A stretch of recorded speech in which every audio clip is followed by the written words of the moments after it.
Hi friends, welcome to my channel ఆహా గుమ్మగుమ్మలు. నేను మీ సరోజిని. రాగి సంకటి నాటుకోడి కూర పొద్దున్నే వండినాము. ఇప్పుడు రాగి సంకటి చేస్తున్నా. రాగి సంకటికి బియ్యము, గ్లాసెడ్ బియ్యము బాగా కడిగి శుభ్రం చేసి పెట్టుకోవాలి. ఇలా తర్వాత గ్లాసెడ్ బియ్యానికి 3 గ్లాసుల వాటరు, మసాలాలు, కొంచెం సాల్ట్ వేయాలి. కొంచెం అంత ఉడికినాక సాల్ట్ వేయాలి. ఇది అన్నము 80% ఉడికింది.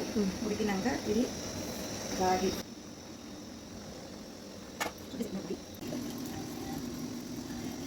రాగి సంకటి ముద్దలు రెడీ.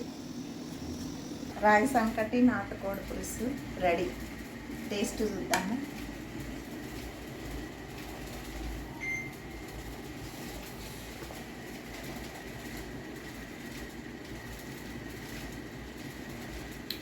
సూపర్ ఉంది. మీరు కూడా ట్రై చేయండి.